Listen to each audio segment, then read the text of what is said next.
Tungod sa kakulungo sa akong bana.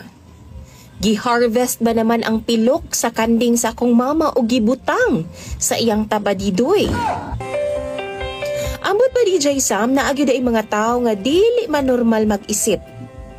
Tao man unta, pero kung mubuhat og mga butang, mura man og dili tao. Tawagan na lang ko sa pangalang Emma. Minyo na ko DJ Sam sa akong bana nga tawagan na lang pod nato sa pangalang Ariel.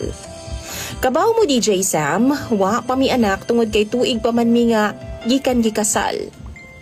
Makaingon jud ko DJ Sam nga okay raman ang among sex life. Ang ganahan lang jud pod nako kang Ariel kay concern kaayo siya sa akong satisfaction pag abot sa kama.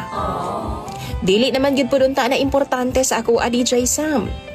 Ang ako lang man nga malipayon ming duha. Malipayon mi nga nag-uban ug naami kaunon adlaw-adlaw. Mauna para nako. Pero lahi man dai sa iyaha.